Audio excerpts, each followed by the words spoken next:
Okay, let's start with a wild idea. What if your mind isn't a computer? I mean, really think about that. What if your thoughts, your feelings, that inner voice, what if none of that can be boiled down to just an algorithm? Well, that's the absolutely radical claim from none other than Nobel Prize-winning physicist Sir Roger Penrose. He's not just saying consciousness is complicated, he's saying it's literally uncomputable. So in this explainer, we are going to dive headfirst into his strange, fascinating, and, let's be honest, beautiful theory. And that really gets to the heart of the matter, doesn't it? Penrose's work basically forces us to confront this huge question. Is your mind just a super-duper complex computer, a wetware machine just running some really sophisticated software? Or is there something else going on in there? Something genuinely unique happening inside your skull that no algorithm, I don't care how advanced it is, could ever replicate? All right, so here's our game plan. We're going to follow Penrose right down the rabbit hole. First up, we'll look at his core claim that the mind is way beyond any kind of computation. Then we'll dig into the mathematical proof he uses, which at first glance seems totally ironclad. But as you'll see, we're also going to look at how other experts found some pretty big cracks in that logic. And finally, we'll get to the really wild part, his idea for where consciousness actually comes from. And believe me, the hurdles that theory faces are enormous. So let's kick things off with Penrose's opening shot. This was back in 1994, in his book, Shadows of the Mind. He basically took aim at the biggest idea in artificial intelligence at the time, and maybe still today, the idea that the brain is just a really fancy computer. But Penrose didn't just say, hey, I think you guys are wrong. No, he went way further. He argued it was fundamentally impossible. To make his case, Penrose kind of lays out the landscape. He says there are really four ways to think about consciousness. First, you could say it's just mystical beyond science. He's like, nope, not interested. Then there's the strong AI view, that consciousness is just a really complex computer program. He rejects that too.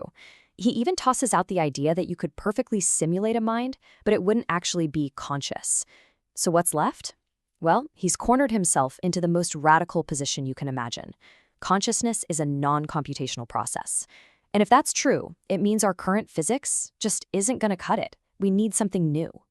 So you might be wondering, how on earth do you even begin to prove a claim that huge?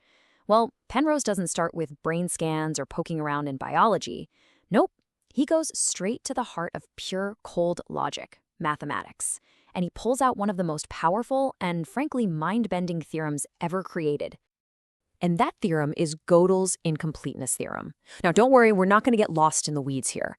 The basic idea, the gist of it is this. Any formal system of logic, and you can just think of that as a computer program with a fixed set of rules, well, any system like that will always have blind spots. There will always be statements that are definitely true, but that the system itself from within its own rules is completely incapable of proving. Okay. And here's where Penrose sets this brilliant, elegant, logical trap. He says, all right, let's just pretend for a second. Let's assume your mind is a computer program. We'll call it System F. Now, Gödel's theorem guarantees us that there's a specific true statement, we'll call it G of F, that this program F can never, ever prove. But, and this is the incredible part, you, a human being with your consciousness, you can look at that very same statement, G of F, and see that it's true. Penrose calls this mathematical insight. The conclusion is just, pow, if you can know something is true that your own supposed program cannot, then you simply cannot be that program. You must be something more. I mean, that's the knockout punch of his whole argument, right? The idea that human understanding, especially when it comes to something like math, is fundamentally non-algorithmic. That we have this creative, insightful leap of logic that a machine, which is totally bound by its programming, just can't do. It's such an elegant argument, right? It feels so persuasive. But it didn't take long for the other experts, the logicians and philosophers, to start poking holes in it. And they didn't just find little cracks, they found some pretty major flaws in his reasoning. So let's take a look at what they had to say. Yeah, some of the responses were pretty harsh. Solomon Pfefferman, a logician at Stanford, was especially blunt. He basically called Penrose's whole complicated mathematical proof largely a wasted effort. Ouch. He basically said it would only convince the people who already wanted to believe it in the first place. And the critiques just kept coming from all sides. Pfefferman, the logician, found actual technical errors in the proof itself. Then you had AI pioneer John McCarthy, who argued that Penrose was fighting a straw man, that he was attacking this old, outdated idea of AI as a fixed program, not the kinds of learning, evolving systems we're developing today. But the philosopher David Chalmers, he pointed out what might be the biggest flaw of all. See, for Penrose's whole argument to work, you have to assume that you know that your own mind is a perfectly consistent logical system. And here's the kicker. Gödel's own theorem proves that no system can ever be certain of its own consistency. It's a completely circular argument, and that's a fatal flaw. So, okay, the mathematical proof is in pretty hot water. But does Penrose give up? Not a chance. He pivots. He says, all right, if consciousness isn't a computation, then that non-computable magic has to come from somewhere in the physical world. So he turns his back on pure logic and starts digging into the fundamental laws of the universe. His argument is that our current physics toolkit is, well, it's missing a piece. Think about it. Classical physics, billiard balls, planets, that's all totally computable. Then you've got standard quantum mechanics, which really only gives you two choices: a predictable, computable evolution of a system, or a collapse that is completely, totally random. Penrose looks at consciousness and says it's neither of those things. It's creative, it's structured, it's not just a random roll of the dice. So he needs something new, something that is both non-computable and non-random. And this leads him to his most radical idea of all, something called objective reduction, or OR. He imagines that when a particle is in a quantum superposition, being in two places at once, it actually creates two tiny conflicting curvatures in the fabric of space-time. He describes them as little blisters on reality. And he argues that gravity on a fundamental level just can't handle this conflict. These blisters become unstable, and they collapse into a single definite state. Now here's the key part. Penrose believes the outcome of that collapse isn't random. He thinks it's determined by some kind of new, unknown, non-computable information that's literally hidden within the geometry of space-time itself. Wild, right?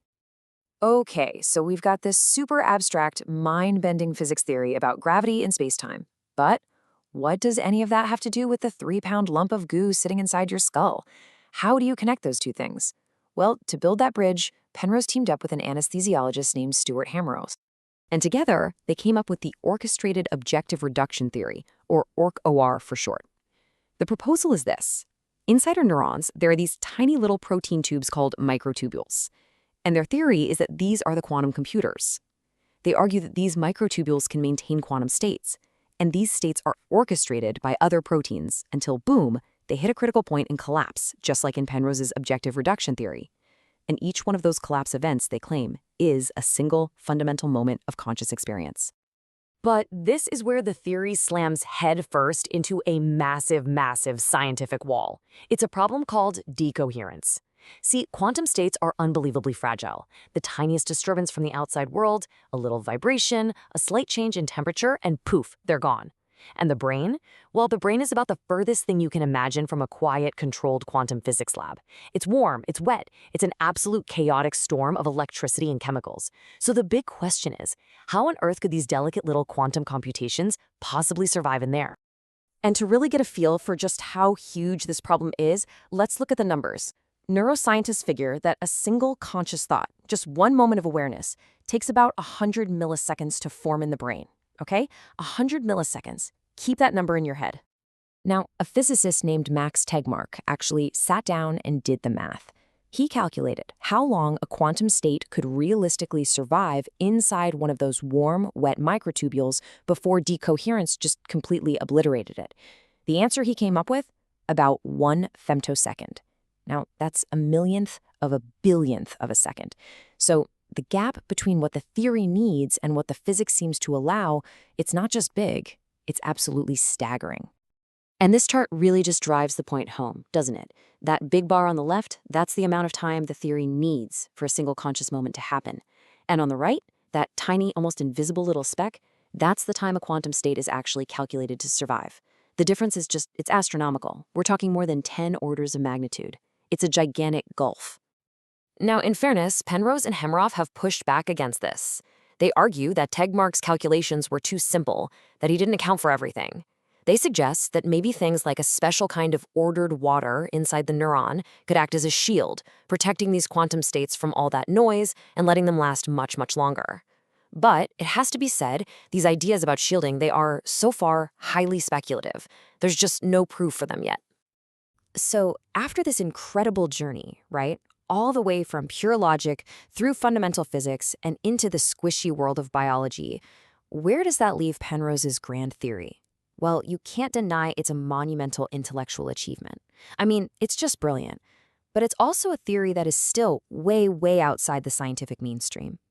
You know, what makes Penrose's whole idea so compelling is just its breathtaking ambition.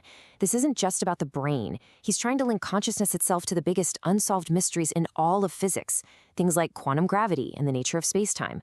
The problem, though, is that each part of his argument has a major issue. The logical bridge he built, most logicians say it's flawed. The biological bridge, most physicists say it's impossible. And even if, let's just imagine, even if all of it were somehow proven true, critics like David Chalmers point out that it still wouldn't solve the hard problem. It wouldn't explain why all this physical stuff feels like anything at all. Why should it create this rich, subjective experience of being you?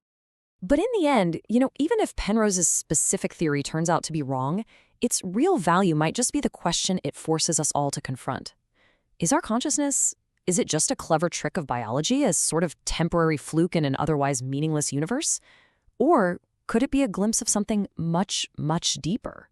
A fundamental, non-computable feature that's literally woven into the fabric of reality itself? That's the huge question Penrose leaves on the table. And, well, it's a question we are still a very, very long way from answering.